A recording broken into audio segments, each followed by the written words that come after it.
So Sorry, that's okay. I wasn't quick enough.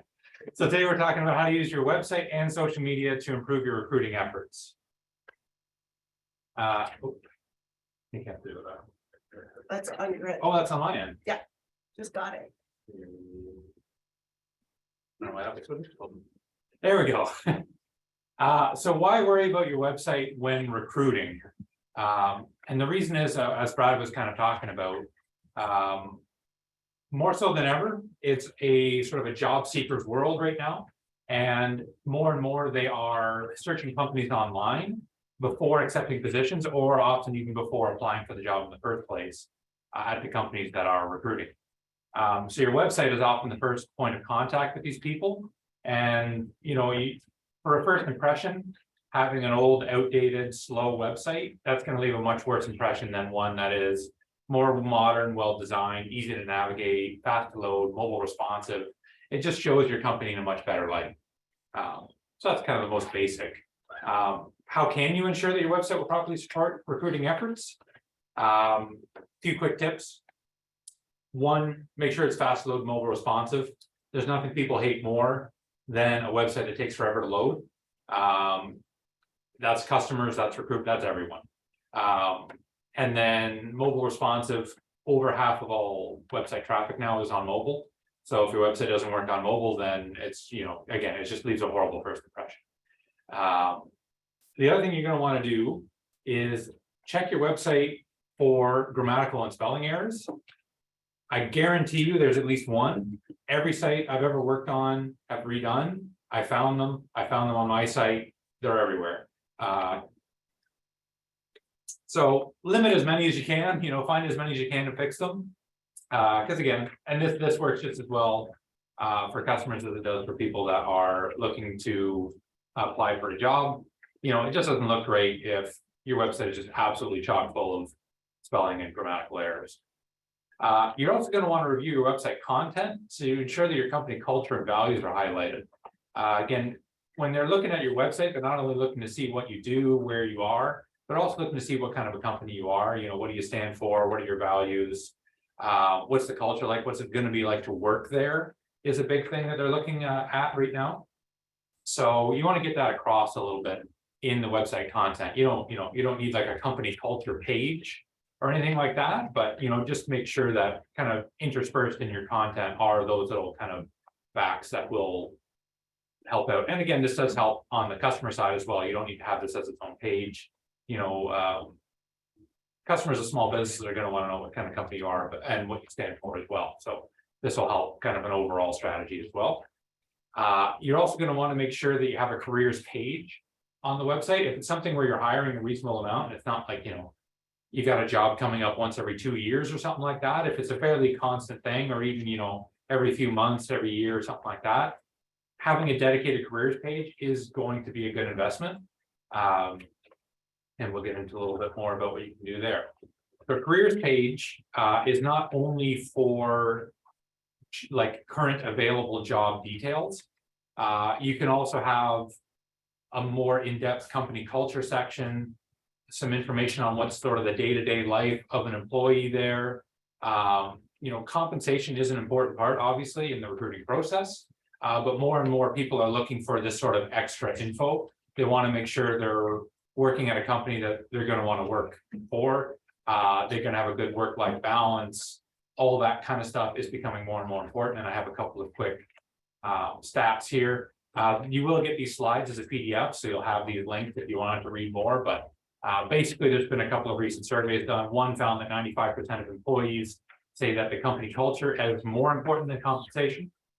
That's not to say that if one job is paying $50 an hour and another paying 20, they're going to go for the 20 because it's got better company culture. But if all things being equal, or at least close to, company culture will win out over compensation a lot of times. Another study found that 49% of job seekers cited compensation rather as the main reason why they would accept a job. The other 51% were a mix of professional development opportunities and work-life balance and company culture, those types of things. So again, that kind of stuff is what people are looking for at a greater rate. So having that information on a careers page is going to help out quite a bit. So a few things you could include are, again, a brief overview of the company, just the basics, who you are, what you do, how big the company is, are you 100 employees, do you have 5, how long have you been in business, what do you sell, just that kind of basic stuff. What makes you different from your competitors, how do you stand out in the crowd, all the sort of like basic elevator pitch, let's call it, of the company. And then the other thing is what it's like to work at the company. So a day in the life of kind of thing, are you going to be working on your own? Are you going to be working in a team? Are you working remotely, in person? Are you, working directly with the public? Is it just a business to business? All this sort of like giving them an idea of what the role is going to be like. Just in general, like it's not a specific role, but like in general in the company, what do you do? And what would be a day in the life of? An overview of the company culture. So this could also include, personality types of the people currently working there. What are the attributes you're looking for in a new applicant, so they can kind of see themselves in that role a little bit as well. You can include employee interviews and spotlights. So hearing kind of from the horse's mouth, what it's like to work there. So current employees, past employees, quick, 3-4 question interview, what's it like? What do you like working about? How long have you been here? All those kind of things is what you can include in that kind of a thing. And then detailed job descriptions. So you're going to obviously want current available jobs and the information about those jobs. Try to be as detailed as possible. Include compensation. These are the kind of things that they're going to need to know eventually, when they get into the job interview or even afterward. They're going to get all this information eventually. So kind of hiding it is just potentially wasting your time and their time. If you get to a point where, I've had it in the past too, where I've, had a job interview, you get through a process, you do 2 or 3 interviews, and then they give you, okay, this is what we're willing to pay you. And it's like, okay, well, no, this should be a lot more than that. And then you end up leaving. So it just kind of wastes a lot of time, including yours. And, again, as a small business owner, you don't have a ton of time. So it's better to kind of pre-screen a little bit almost by having all as much information as you can in there to get rid of the people that, won't be interested in the end anyway. So now that we've talked a bit about the website, social media. So why social media, and why specifically social media for recruiting? So it's an increased brand awareness is the #1 thing that social media is going to give you. Having a presence on social media makes it easier for existing customers, new customers, and potential new employees to find you, connect with you, and just know that you exist, for a lot of things. You can think, as a potential new employee, if you're already aware of the business versus a business that you've never heard of, have no idea what they do, you're going to be a little warmer towards the business you've already know and have a little bit of experience with. To that point, social media also increases brand loyalty. So there's 2 reasons for this. You have top of mind awareness and engagement. So they're constantly seeing posts from you. So they have that top of mind awareness. Not only do they know they exist, they're being constantly reminded that you exist. And then engagement. So it's not like an ad. A social media post has the chance for them to comment, to like. There's sort of a back and forth, which makes it a lot more engaging than a typical ad or other marketing piece would be. Social media advertising can also generate leads and online sales. So with social media posts, again, you're more of a building a brand awareness, brand loyalty type of thing. You're not going to be selling too many things from posts generally for most businesses. But with a social media ad targeted properly, you can, e-commerce sales, leads for job applications is what you can really focus in on those. And then social media also gives you, whether it's an ad or whether it's a post, gives job seekers a glimpse of your business. So again, talking about with the website and giving people an idea of the company culture, giving people an idea of what the day-to-day life is there. Social media is even better for that. You can put some sort of static information on your website, but with social media, they can get, photos, videos, constant updates about what you guys are up to, get a sense of, especially in a video, what the personality of everyone is there, what's it like to work with them. And yeah, just again, kind of a more in-depth look at your business and what it would be like to work there. And then social media, the last main reason sort of is people are there every day. You have this great resource. 74% of the world's internet users are active on at least one social media platform. So you have that base of people sitting there waiting, basically, for an ad, for a post, and not taking advantage of that. I think it's a lost opportunity. And just using that as an example, as Facebook as an example, they have over 2 billion active users. And it's not just millennials. People think of social media as a, teenagers, 20-year-olds, maybe 30-year-olds game. That was maybe the case 10, 15 years ago, but anymore, as you can see here from the stats on Facebook, 62% of people over the age of 65 are active Facebook users. So everyone's on some sort of social media now, it seems. So what channels should you be on? This is kind of where we get into managing your time a little bit. Social media takes time, and extra time is not something you're probably going to likely have a lot of. So you don't want to be on social media poorly. You don't want to do anything sort of halfway, because people can see that, with your website, with social media, with anything, you can tell when it's not properly being managed, and it can end up looking worse almost than if you're not on there at all. So to be successful with social media, you're going to have to pick and choose where you want to put your efforts. So 2 things you're going to want to look at when deciding what social media channels to be active on is your target market and your own ability. Target market, you're just going to want to look at demographics, basically. You don't want to be putting in all your time into a social media channel where your either customers or potential new employees just aren't that active on. So you're going to want to look at the demographics of each. I've got a link on there, which is sort of, I wouldn't say constantly updated, but every 6 months or so, they seem to update it with the latest demographics for different social media platforms and what their users are and kind of what profile they fit. So have a look and see, who do you want to be reaching? And you can kind of narrow down a little bit the social media channels you want to use based on that. And then your own ability. So how much free time do you have?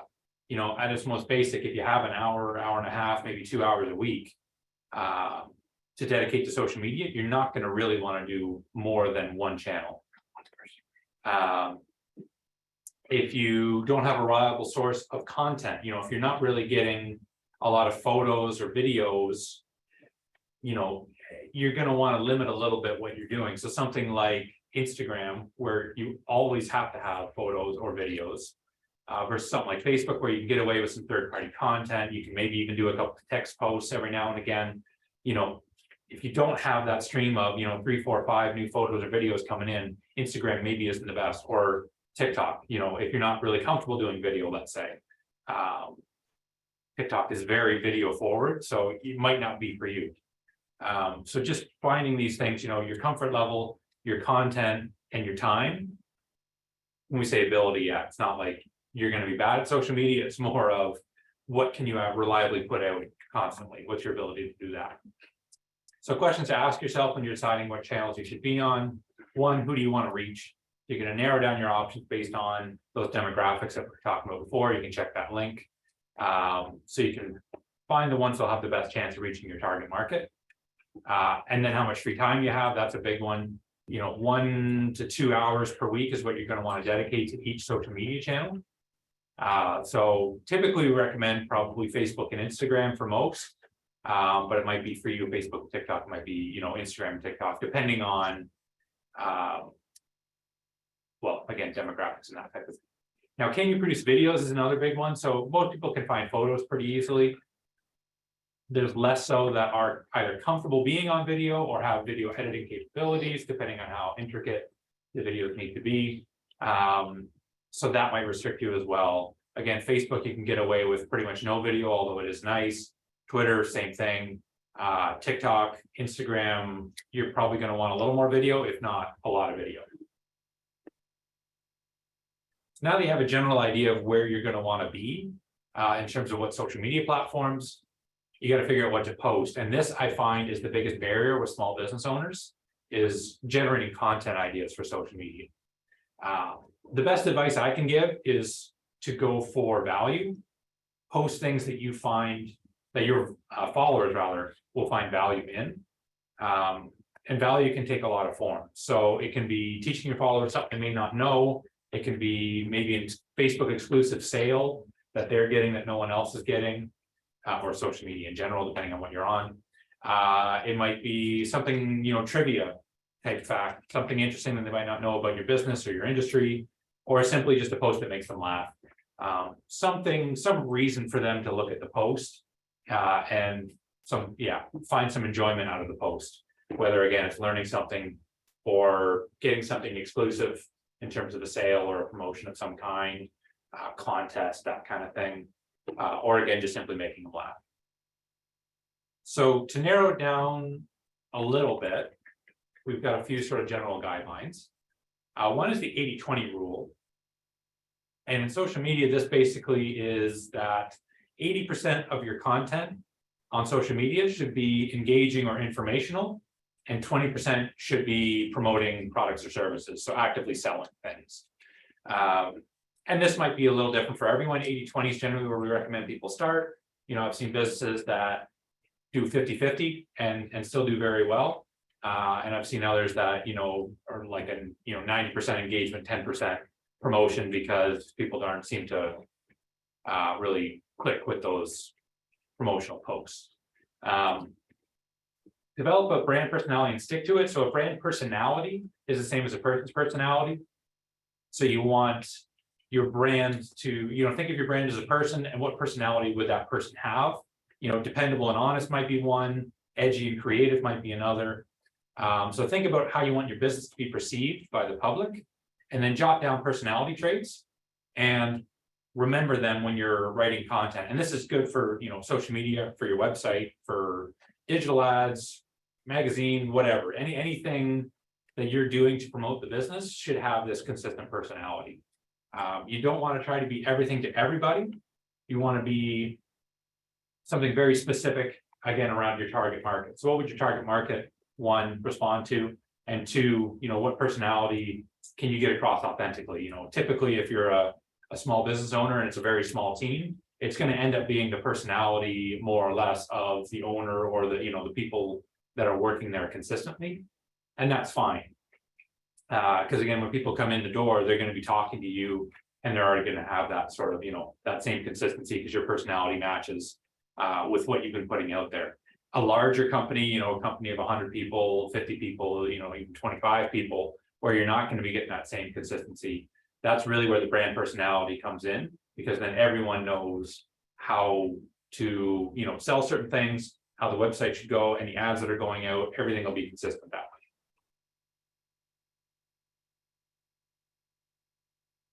It died. People are doing? I think so. Someone left it on. Oh, So use the mouse. there we go. All right. So more content ideas is giving the followers a glimpse behind your business. So behind the scenes glimpse of your business. Thank you. So this is again sort of a day in the life of. It's very good for potential recruiters to see. You don't necessarily have to be like, hey, if you're looking for a job, here's what it's like. Because the regular public is also going to enjoy to see that kind of thing. People like doing business with people. So giving that behind the scenes look can really humanize your business and get people comfortable with, who you guys are, what you do, and doing business with and working with, I should say, people that they like. The other thing you do is highlight new products and services. With these posts, though, you don't always want to be doing like a hard sell. It's more of getting your passion across. So an example of that, if you have a new product that just came in, a hard sell would be, check these out. They just came in. They're really great. They're $50 a piece. We have 20 in stock. Come and get them. That's like a pretty hard sell. The way of doing it that I would recommend on social media and would kind of add some extra value is, hey, these just came in, we're really excited about them, this is what they do, and this is why we like them, and this is why I got them, and come and check them out. Basically, like it's less on price and availability, and it's more on your passion for what you do. You know, why are you in business? What do you, and this can be a product, this can be a service, this can be, you know, anything. I'm just using product as an example. Whatever you offer, again, there's a reason why you started the business you did, and it's just getting that across. And at the same time, again, you know, promoting something new and interesting and different that you might have.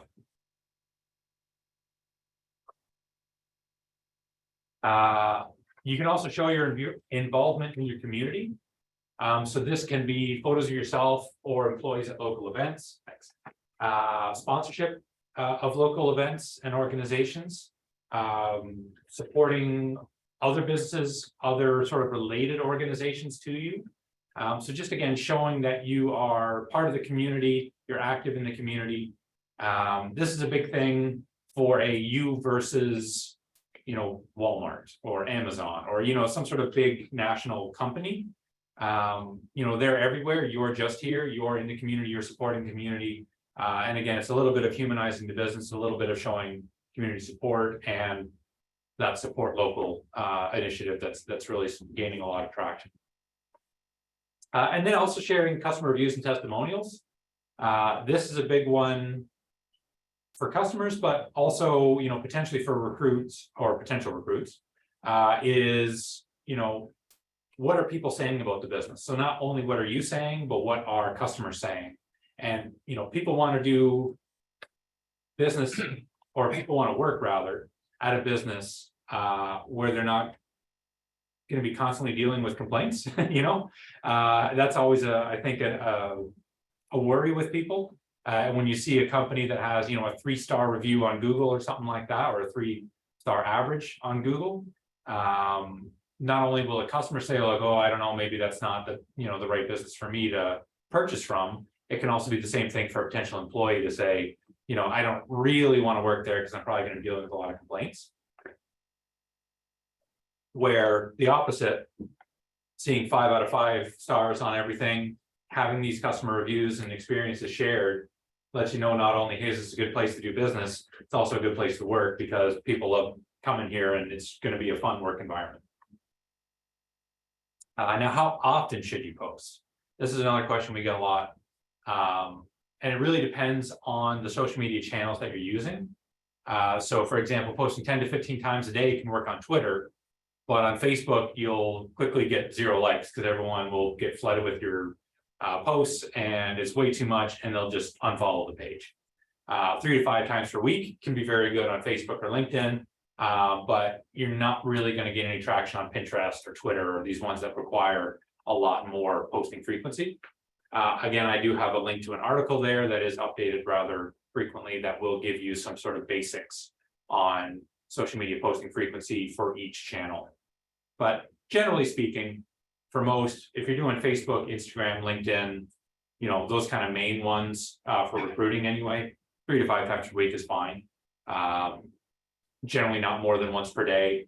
If you're doing Twitter, if you're doing Pinterest, you're going to want to do a little bit more. Pinterest in general is probably not for recruiting. You know, it's not as time-based. So if you have a job ad, it'll be out there in 3 years, the same as it would be today. So probably good to avoid anyway for that. But for Twitter, you know, you're going to want to be posting more often because that's just the way the platform has worked out. So now how do you get the most from social media and from your social media efforts? One is to set aside time for social media. So a thing that I see quite a bit, especially with small businesses where, you know, the owner or one employee is tasked with the social media and they're not dedicated to marketing, is finding time in the day to actually get to social media. And what will often happen is sort of last minute, you know, oh, I had to do a post today. It's, you know, 4:55. I'm leaving in 5 minutes. I'll do this. And then they leave, you know, so there's no real, I would just say, time and effort really put into the social media post. It's just getting posts out. Or it just gets forgotten about and left for the next day. So what I would recommend and what I always recommend doing with a lot of these sort of marketing tasks is to have a dedicated time once per week where you sit down for 2 hours, 3 hours, 4 hours, whatever you have time for, to just do social media. So you're doing your post for the week. There's scheduling tools you can use now that lets you do that. So you wouldn't post 4 times in a 15-minute span. You schedule those 4 posts out evenly through the week. But that lets you, one, dedicate the time you need to it, make sure you have all of the right things. So you're following that 80-20 rule, you're getting your company culture across, you're not doing too many selling posts, you're getting that customer view that you meant to get out there, and all the graphics start looking the way you want them to. And you can also plan a little bit ahead. So knowing that next week I need this or that for this post, it gets you in your mind that, okay, I need to take a photo of that at some point this week. Or again, in your next session, maybe you have 15 minutes dedicated to going and taking a few photos for social media. So just having that time set aside just lets you get a lot more out of your time. You end up spending about the same amount of time either way. It's just when it's dedicated in one block, you can use your time a lot more efficiently and get better posts out there. And something that will help in this is a social media calendar. So again, coming up with content ideas right on the spot can be difficult. And it can also lead to having too many similar posts going out and not getting all of the things you want in a month. You might look at your posts over the month and just see that you did, 20 product posts and you shared a few blog posts and that was it, where you had meant to do some customer reviews. You had meant to, highlight some new product that came out. You meant to do a couple of videos, but just in the moment you forgot and put it off to next week. And having a social media calendar lets you set aside, the next month or 6 months, set aside rather 15-20 minutes to put together a calendar that lets you plan out all of your posts for the next 4, 6, 8 weeks. To say, okay, in 3 weeks, I have to have that video done. Next week, I need to do this. Next week, I need to do this. And you have all of that in your head. So you know what content you need, and you know that you have a good balance of posts in terms of you're not just, sharing 10 different blog articles. You're doing a couple yourself. You're doing a couple of tip posts. You're doing a couple of, contest posts, whatever the case may be. You've got a good breadth of content that way. The other thing you want to do is boost your posts to a wider audience. So boosting is just the sort of meta, so Facebook, Instagram term for very basic stripped down version of their ad platform, where you can basically just promote a post that you've already published on the page. We generally recommend, $5, $10 a post for an overall budget between $50 and $100 per month. The reason why you might want to do this is that organic or free reach is on the decline, and quite a bit on the decline. So it used to be the case that if you put a post out, 12 to 15% of the people that followed your page would see it. Now it's probably, the last I heard was 2%, and that was a few years ago. So it's probably, 1.5% now of your followers actually see a post that you publish on social media with no promotion, with no nothing else. So, yep. So if you're gonna put all this effort into posting, Yeah. only 1% is gonna see it. Yeah. And you have to be on top of paying someone to already do your social media, because Yep. you yourself as your sole proprietor, you're paying yourself to do this. Yep. It's time or money is what you're paying. Yeah. So you're literally paying for nothing.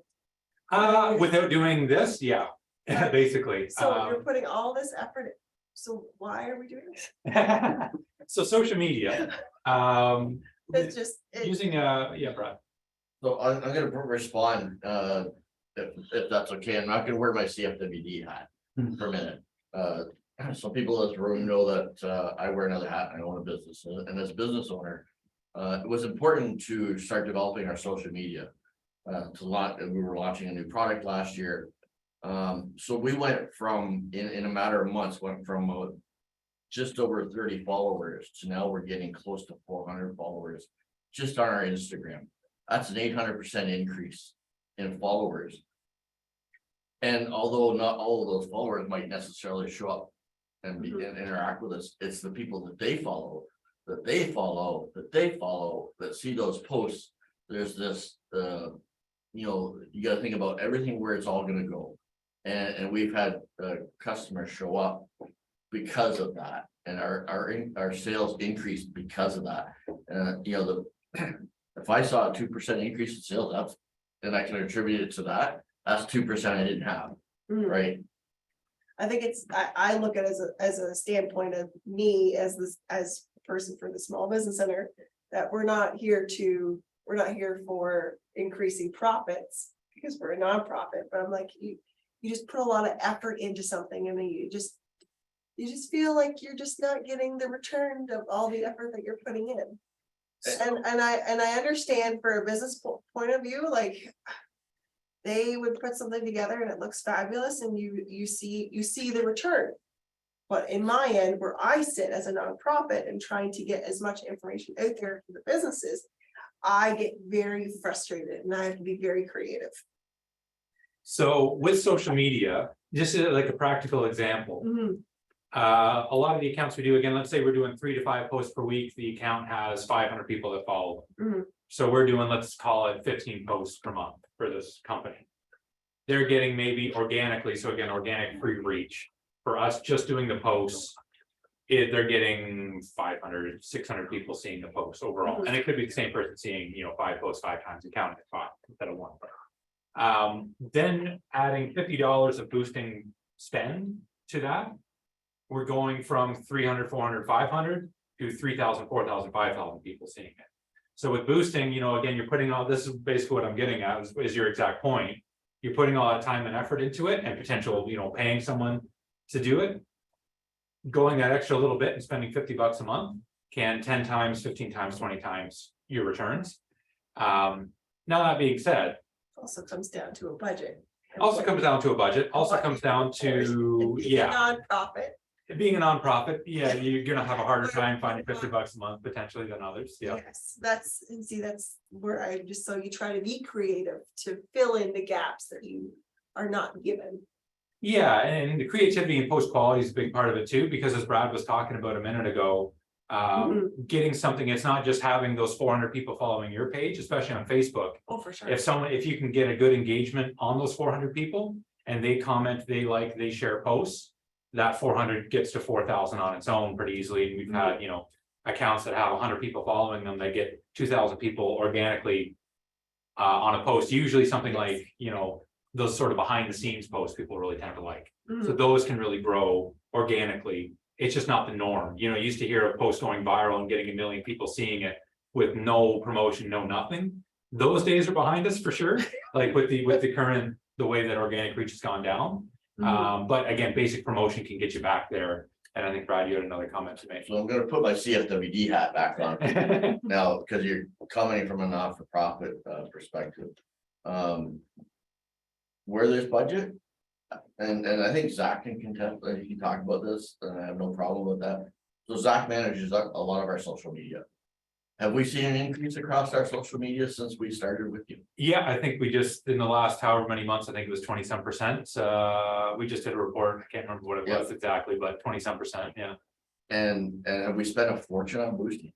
No, we're in that sort of, $100 a month-ish, And we do tie some of those to our regular planning or to our project, but it's been like you though, we're just trying to get information out. We're not selling a product, It's right? not super thrilling stuff that we've got But going on. if I gain It's 20% in followers, for example, then I've gained 20% more than I had before. Mhm. And as an organization that's trying to work with the community, that we're government funded and all those good things. I got 20% more following. And that's to me, that's Yahoo. I'm happy because it's 20% more than I had Mhm. before we really got engaged with this, and it was worth the investment in time. Okay. Now it's just trying to convince everyone else to do that. Correct. Thank you. Yeah. So now we're gonna get into why advertise on social media. So, I mean, the first reason is basically that you have to. Again, getting back to the conversation we were just having, 300, 400, 500 versus 3,000, 4,000, 5,000 people seeing something. Again, is it even worth your time at 300 people seeing it to spend 2 hours a week? 8 hours in total, let's say, on 300 people seeing something when you could just run an ad for $25 or $50 or something, get 5 times that, 10 times that. So first reason why to advertise on social media is that you really have to. The second, and some reasons why they're so effective and why outside of the fact that it's kind of mandatory, you might want to, is the first one being that they blend into the user experience. So on Facebook, Instagram, all these as you're scrolling through, you'll notice the ads pop up as you're scrolling. It's not like YouTube or like a TV commercial where you're watching something and then halfway through something else comes on and it forces you to watch it. On social media in general, I guess you could argue that YouTube is social media, but outside of that, for most social media platforms, you have always the option of immediately skipping past the ad. So as you're scrolling through your Facebook feed, an ad comes up, you just keep scrolling. It doesn't lock your screen. It doesn't force you to, it keeps the user experience the same. So if it's a good ad and people are interested, they'll look at it. If it's not and they don't care, they'll scroll right past it. So that's a good thing because they're a lot more palatable to the public because you're not going to be an annoyance. You're going to be either nothing, they're going to scroll right past you and not even, there's no negative association, I guess what I'm trying to get past. They can kind of scroll right past you, or it'll be something that's engaging and they'll actually check it. It's also a lot cheaper than alternatives. So again, spending $5 to boost a post and getting a few hundred people to see it is, try to spend $5 on any other advertising platform and see what it gets you. It's going to be nothing, basically. A Google search ad, you're going to be spending on average, what have I got there? $2.69. That's in 2018. Now it'd be more like, $3.50. So you're going to get a click and a half onto your website for $5. Basically nothing. A click on a Facebook ad, average $1.72. That is most likely because a lot of people don't know what they're doing on Facebook ads, and a lot of Facebook ads don't have cost per click as the primary focus. Typically I see if it's more than $1 Canadian for a click, I consider that to be bad on Facebook generally, if we're going for clicks. A lot of ads we run are 50 cents, 40 cents per click. So again, even if you're not looking at the reach side of it, getting 1.5 people on a Google search ad or getting maybe let's call it 10 people from a Facebook ad to your website, that's a big difference, especially when you're talking about recruiting and getting people to view that careers page that you put all the time and effort into creating. Another nice thing on social media is the targeting ability. So running a social media ad, you can restrict it in a bunch of different ways. You can go by demographics, you can go by geographics, interests, current job titles. So something on like a LinkedIn, for example, you can pick people that are already working in a certain industry or that have had a certain job title in the past and run an ad to them within a certain area. Again, on Facebook, Instagram, you can go by interest. So do they have an interest in your products and services? That's going to go a long way for them wanting to work there. And obviously geographics plays a big part of that. As we'll get into a little bit later, demographics doesn't really work for job specific ads. Again, I'll get to that in a minute. We do have two kind of specific questions. Okay. One says it's more of a statement. The seminar seems to be more focused primarily on general social media use for business. Are we going to go more into dedicated to specifics of recruitment marketing? Yeah, so with recruiting, I mean, a lot of these sort of best practices work for both. I will get into some specific recruiting tips at the very end for social media ads in particular. Okay, and the next one is just curious, seems like the return on social media advertising is really hard to be measured.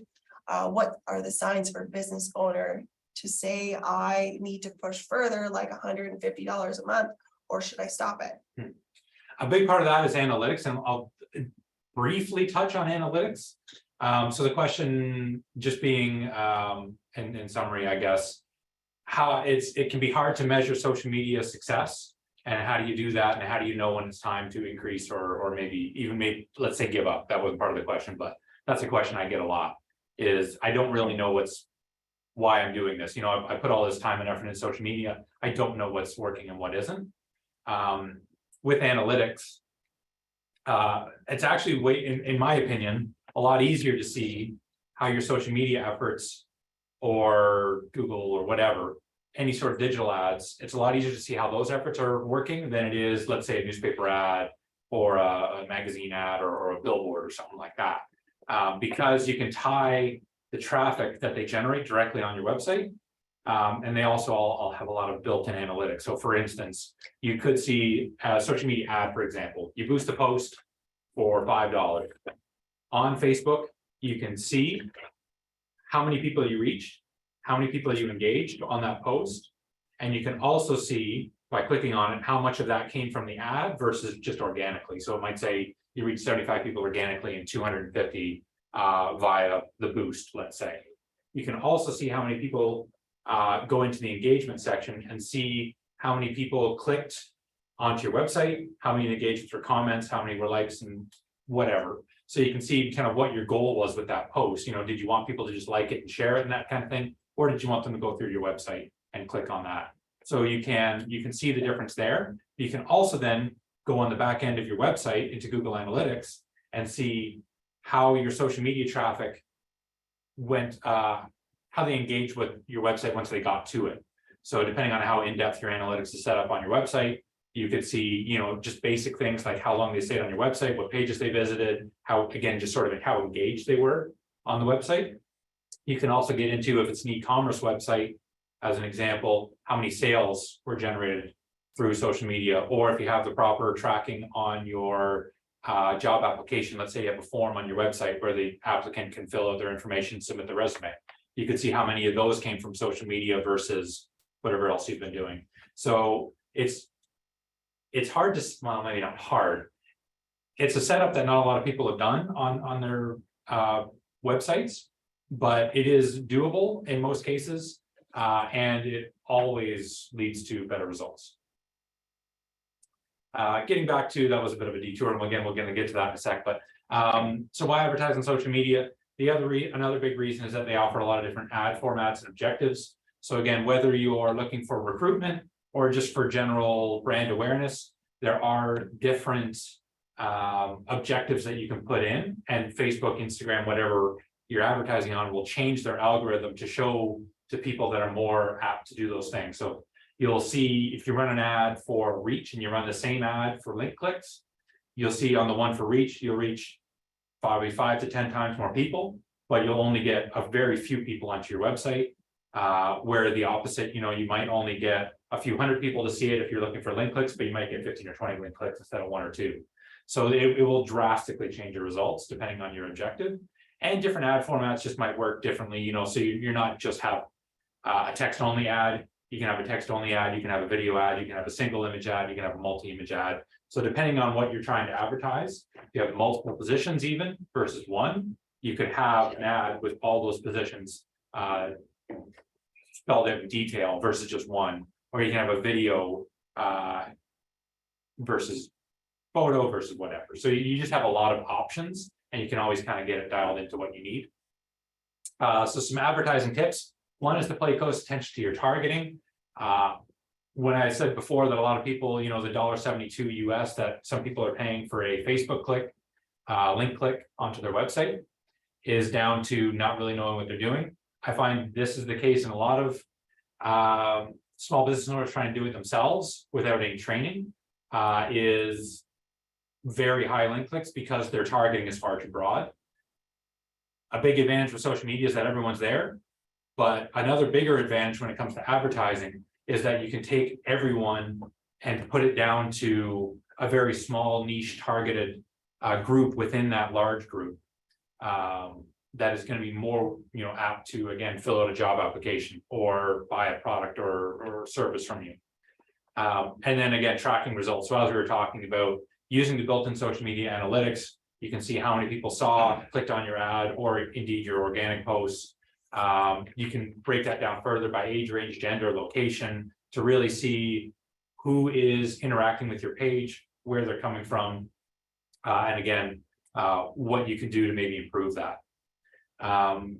So yeah, you can use this information, see what ads, what targeting, what settings, you know, you've done in the past, what ad formats you've done, what brings in the best results so you can improve your efforts over time.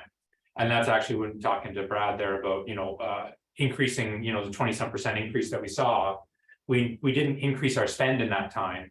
We just adjusted what we were doing in terms of audience targeting, in terms of content that we were putting out, to get that 20-some% increase over that time period. There may have been maybe a couple of times, maybe a month or so where we had a little extra spend. But the vast majority anyway would have come from just adjusting things rather than from just putting more money into it. And then you're also going to want to use Google Analytics again, as I was just talking about. You can see how traffic from social media is performing on your website. So how long they're sticking around for, how many job applications they're filling out, how many are converting into customers, whatever the case may be, whatever your ad is about, you're going to have that information in there. And then you're also going to A/B test your ads. So this is a big thing, again, for any sort of marketing initiative, is A/B testing, or you might have heard of it called split testing, where you basically take one, I'll jump forward one. So here is an example of A/B testing. It's an ad we ran a few years ago for selling hot tubs. The ads are identical, except for one difference being in this case, the image. So an A/B test is duplicating something and then changing one thing to see which performs best. You can see the one on the left had an average of about 56 cents per click. The one on the right, $1.11, and that's solely down to the image. Again, they're all things being equal, they're exactly identical. Other than that, so doing this kind of thing, and again, this could be a recruiting ad, this could be any sort of ad you're running, or just doing posts in general. You can try different styles of post and A/B test, with the same text, but one's a video, one's an image. What is working better and what isn't, and by doing that over time, you'll start eliminating the things that aren't working as well and focusing in on the things that are working better. You also want to rotate your ads. So this, for boosting, you're generally going to want them only running a couple of days anyway, 3, 4, 5 days at the most. So this isn't as relevant. If you wanted to do a larger recruiting ad campaign though, where maybe you're advertising for a month, the same job application until it's filled, you're going to want to look at rotating your creative out every few days. You'll actually see it when you look at the analytics. The cost per click will start to rise. You'll start to reach less and less people. This is where you're getting into what they call ad fatigue, where the same people have seen the ad multiple times. And the ones that were interested have already gone in and maybe filled out a job application, or they've looked at the page and thought, oh, that's not for me. And the rest of them couldn't care less and are just, ignoring it now. Sometimes though, simply just refreshing the imagery is all you need to do to basically create a new ad in people's minds. Maybe the image that you used the first time just didn't, again, with social media ads and the way that they sort of sink into the regular experience. If the ad image or video or whatever doesn't catch their eye and they keep scrolling past it, they'll never actually read to see what the post was about or what the ad is about. So sometimes, again, just refreshing the image and changing out the image, going back to that example from before, can basically double your results with just a better image. The same people would have saw both of those, and just more people responded to the one and more people scroll past the other, is what it comes down to. So with recruiting tips, specifically, again, as we were just talking about, compelling images. The images is what stops, and this could also be a video. Again, the first sort of few seconds of the video is going to be the same as the image. That has to be very compelling. It has to stop them from scrolling and get them interested in what the post is about. And then be detailed in the post description. So again, you don't just want to say we're hiring, check out our website for more information. You're going to want to put a little information about the job and information.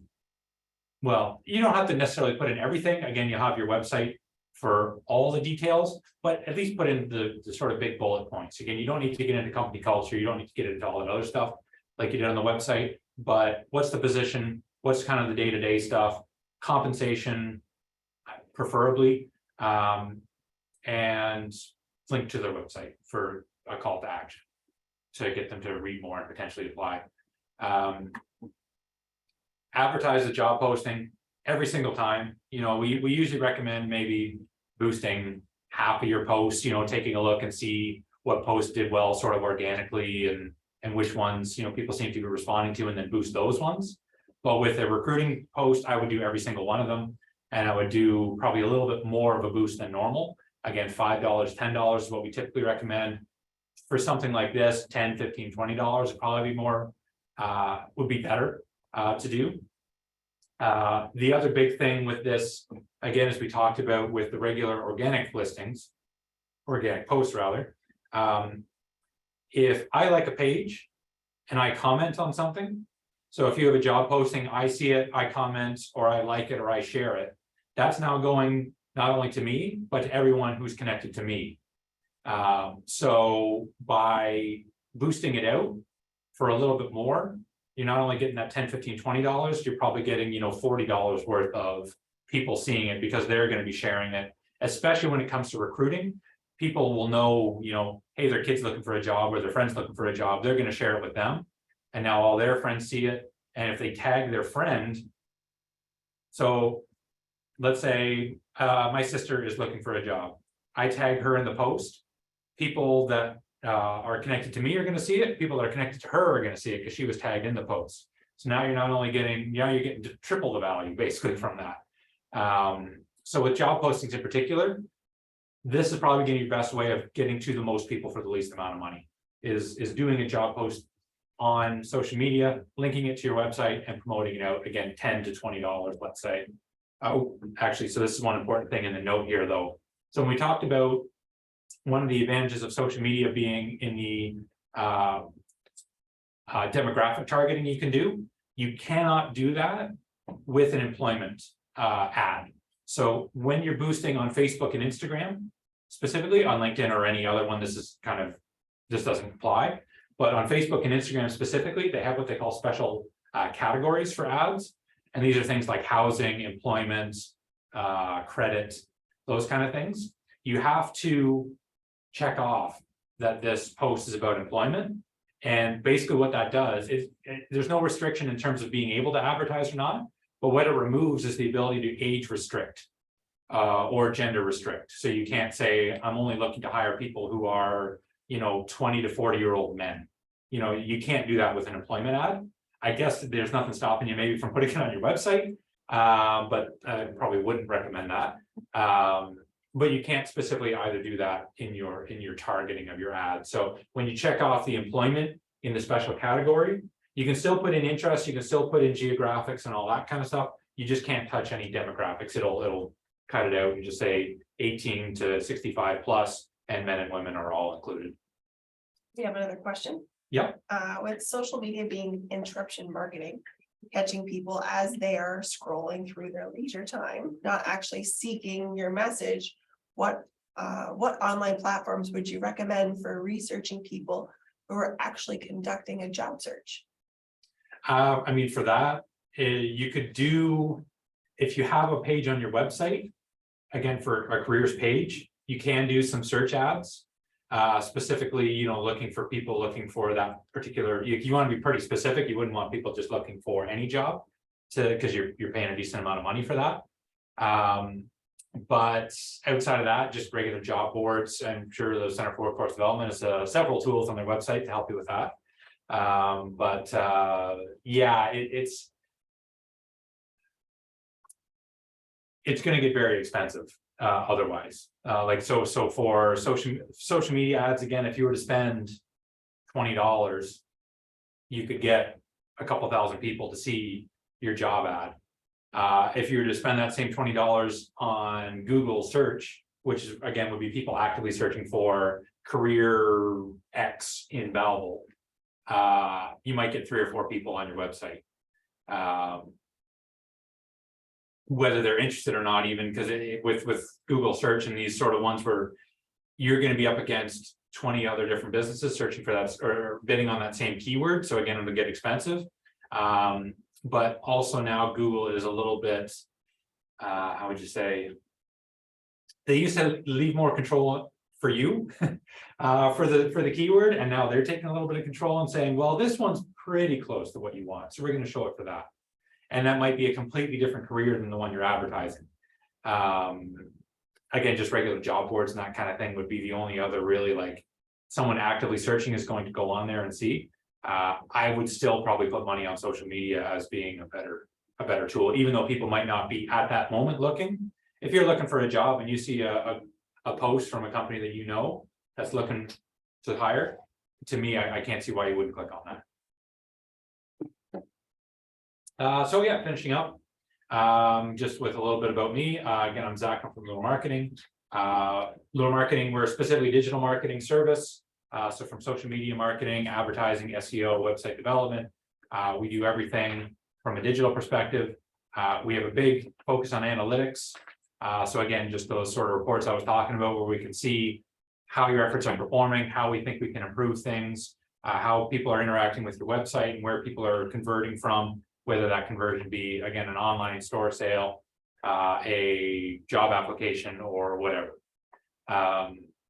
So whether you need complete social media management, some occasional advice, just some help setting up a social media ad account so you can do some basic promotion and maybe some, we have some social media training packages if you just don't really know where to start, and just need some help in getting going and then, taking over yourself. We can do those kind of things as well. If you do want to learn a little more, again, you'll be getting these slides and you'll have some links there, or you can just search us online, Little Marketing. I'll also make it really easy for everyone who's registered, and I'll just give you Zach's contact information, so. That's perfect, that works. If they wish to reach out to you, we'll also leave your website as well, to make Perfect. things easy for everyone. So if they want to reach out to you, they can. Yeah, I guess, are there any other questions you wanted to? What I'm gonna do is I'm gonna stop recording. And then if you have any questions, you're more than welcome to ask. You can unmute yourself or put them in the chat. And yeah.